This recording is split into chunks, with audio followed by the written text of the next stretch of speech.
Hey guys, so I'm back again with another video on basically tips and tricks on how to afford luxury items.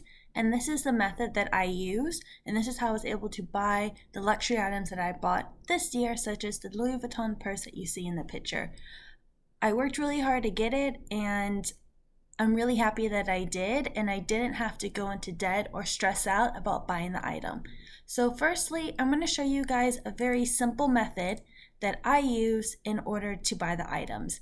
It's very simple. Save up the money before you buy the item. I literally have a shopping savings fund, and when that fund is empty, that means I can't shop anymore. It's never empty because I continue this endless cycle of saving. So based on what you can afford, I have an example of how much you will earn based on weekly savings turn into monthly, turn into yearly. So let's say you can do my bare minimum, which is $50 a week. So if you can save $50 a week, at the end of 1 month, you have $200 saved. At the end of a year, you have $2,400 saved. That's enough money to buy one item, like a purse that you want at Louis Vuitton, or a small luxury item, or a belt, or whatever you're looking into. The point is that after 1 year of saving, you literally can have enough to buy one luxury item. And what I essentially do, if there's nothing that year that I want to buy that's luxury or shopping, then I continue to save. Now, I don't spend all my money on luxury items. I'm very particular about what luxury items I buy, but I essentially do this for everything. When I want to buy jeans, if I want to buy dresses, shoes, all of that. I go by this method, and my money has just grown. I do not touch money in my savings fund.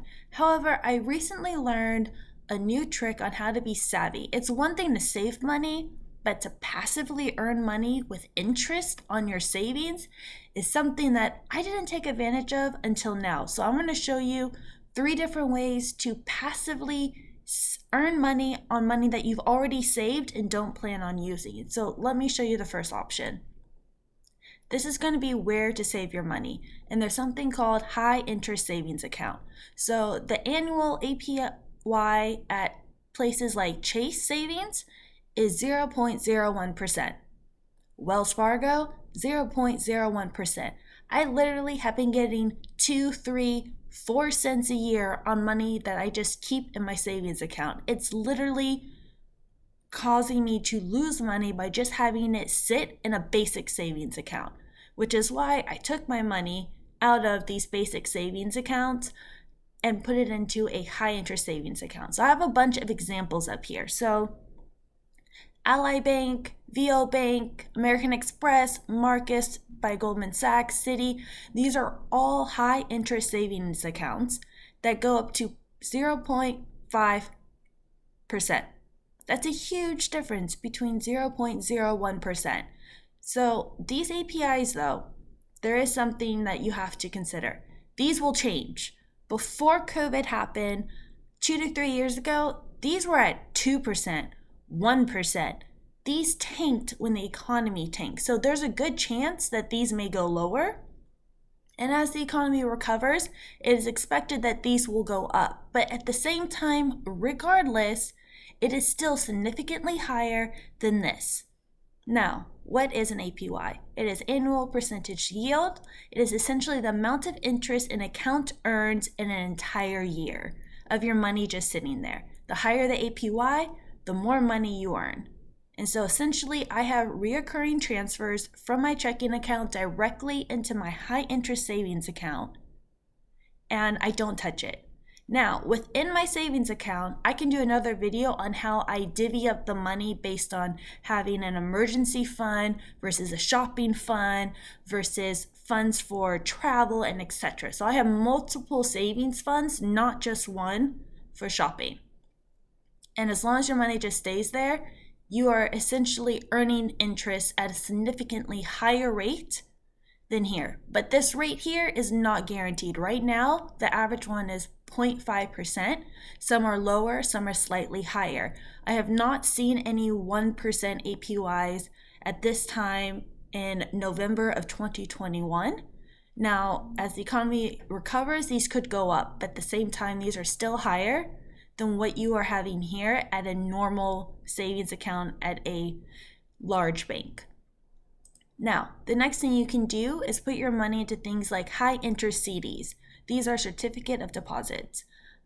Basically, they have a high APY, but there is a disadvantage in the fact that you can't touch the money. So these are the high interest ones. It's 1.25%, 1.15%. These are great after you already have your emergency fund, you have your shopping fund, and you have an extra $1,000, $500, you can literally set it aside in a CD. Now, the higher APYs are associated with 5-year CDs or longer.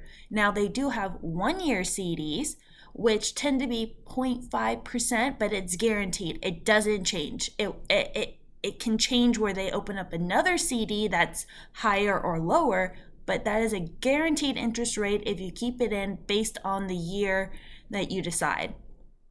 The shorter amount of year you pick, the less it gets. So it depends on each bank. Now, Chase, Wells Fargo, a whole bunch of banks offer these CDs.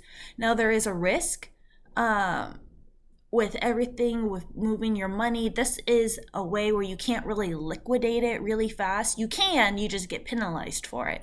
So this is just another option. I recommend using CDs after you have a good emergency fund, you have a shopping fund, and you have extra cash that you know you're not going to touch. You know I have $2,000 that I'm not going to touch for years. Putting them in a CD is a very, very safe way to earn a higher interest on the money instead of just keeping it in a savings account. Now, the next thing that I recently learned about were high interest checking accounts. Now, this is a lifesaver. There are multiple options. Now, the downside to these banks is they tend to be online banks, small banks, and you have to deal with ATM machines. And normally I recommend having like a Chase bank and have the money go in there and then moving it to this online bank and then moving money back and forth. So this is one that I recently discovered. I'm doing some more research into it, but if you open up a new account, this is very nice. You get $300, and all you have to do is complete a total of 5 debit card purchases within 45 days of the account opening. Now, you have to be approved for an account during this time period, and it is with American Express, which is a well-known credit card company. It's called Cabbage. Now, here's the thing. While there are no monthly maintenance fees, you do get 1.1% APY on balances limited to this amount. I have nowhere near this amount in my savings account. I don't even make this much money every year. So there's no way I'm ever going to reach this. But you do have to look and read the fine print because there's always ways where they can say, well, you have to have a minimum amount of $20,000 in order to get 1.1%, or we're only going to give you 0.3%. You have to look into that. This is very This is very oh my gosh, I need to sign up. But I'm still reading the fine print. This is just an example of an option with a super high percent APY for a checkings account. Other ones are Axos, Quantic. This one doesn't have any reviews. This one has a 4.7 review, which is actually pretty good. And it actually does say you can earn up to 1% APY. The question is what do you have to do to get that 1%? Same thing here. You can earn up to 1.01%, but what do you do? What is the limitations of not getting it? And just make sure when you look at these banks and look at these savings account, they have to be a member of the FDIC. That basically means your money is guaranteed if anything happens to the bank up to whatever the law says that it is. So right now it's like $250,000. I don't have that sort of money, but it is guaranteed. So if anything happens to the bank, you are guaranteed your money because they're part of the FDIC, which is very important because you do not want to get scammed into sending someone your money to what you thought was an online bank and poof, they just disappear. So I recommend sticking with main ones like associated with American Express. They actually have reviews. These are like high interest checkings are like not super common. And I actually talked to a few people who've been with them for like 20 years. And they kind of told me, yeah, you just have to watch out for this. But they've actually been earning a couple $1,000s a year passively, just having that checking account as their main account, which I think is amazing. And I'm going to show you why when I bring up the calculator. So here's the first example of how savings work. So you decide I have $0. I'm just going to start saving now. I have a high interest savings account. Currently, it's at 0.5 APY. Assuming this stays the same for 12 months, most of them compound daily, and you manage to save $200 a month, this is how much money you will have at the end of the year in your savings account. Yearly savings from you putting in the money is going to be $2,400. The yearly interest is going to be $5.99. Just passively, that's just essentially $6 that you made having your money in this high interest savings account. Now, if you had this money at Chase sitting there doing the exact same thing, you would get 2 or 3 cents. This is a huge difference between 2 to 3 cents. Now, let's say that you already have an emergency fund and it's quite large and it's $10,000 and you decide, I want to do a high interest checking account. I don't want the money tied up in a savings account. You want to be able to have a debit card and liquidate it. But if you don't really plan on using it, imagine having an APY of 1%. If you look at the calculator, you will make $100 passively. If that money just sits there and you don't touch it, that's $100. If the APY, like it was a couple years ago, 2% in these savings accounts, that would be would it be $200? Okay, don't quote me on that, but it will be a lot more. All I'm saying is that this is passive interest, passive money that you're going to just add to your savings compared to just keeping it in a normal savings account. So I have actually moved the majority of my savings and money into specifically a checking, high interest checking account and a high interest savings account. I have not done any CDs yet, and that's because I have not saved up enough money to where I'm comfortable setting some money aside and not being able to touch it. That's essentially putting it into the stock market, except a CD is guaranteed regardless of what happens with the economy. Whereas if you put it into like a mutual fund or the stock market, there's always a chance that you'll lose money. So while mutual funds are considered super safe, if the economy tanks, you may lose some of that money, and you just have to keep it there until the money essentially returns back to baseline, and then you earn money. So this is a way where it's really low risk as long as you're under $250,000, and if it's an FDIC account, this is how much you can make extra by just saving. And of course, this number will change because as you use this fund to buy stuff, it's going to get smaller, but you just keep on saving. Because imagine if you decide, okay, this right here, I'm going to save $200 towards a Louis Vuitton purse. And by the time you save up enough money, this is one Louis Vuitton purse, this can buy you an Alma BB and a card holder. You keep saving. And if you decide you want to save for 2 years before you splurge, this is going to become closer to $5,000. And then you just keep this money here. So this is how I afford luxury items. I save things up. I save the money in that cycle. I keep saving. I do not spend all the money in my shopping fund, but I continue to save regardless of if there's something on my wish list or not. Now, this is what not to do. This is something that a lot of people on YouTube and Instagram are secretly doing. This is how not to afford luxury items. Do not go into debt. It is a trap. A typical credit card has an average APR of 13 to 30%. And a lot of times, I didn't know what that was when I had a credit card. It means annual percentage rate. That is the rate you're charged over 12 months. And that's the interest that's added on the leftover portion of credit. Now, that is 12 months. So if your APR is 24%, divide that by 12, you get 2%. Now, a lot of credit card companies actually do it by the day, which they don't really tell you, but this is what they normally do is by the day. So typically you have to divide your APR by 365, and this is how much interest is added on, and it, compounds as you continue to leave the credit there. So at the end of the day, if you buy a $2,000 purse with credit and only pay the minimum amount on the credit card, you're going to pay more for the item than what the item is actually worth. And that's why I don't recommend it, because technically at that point, you're in debt.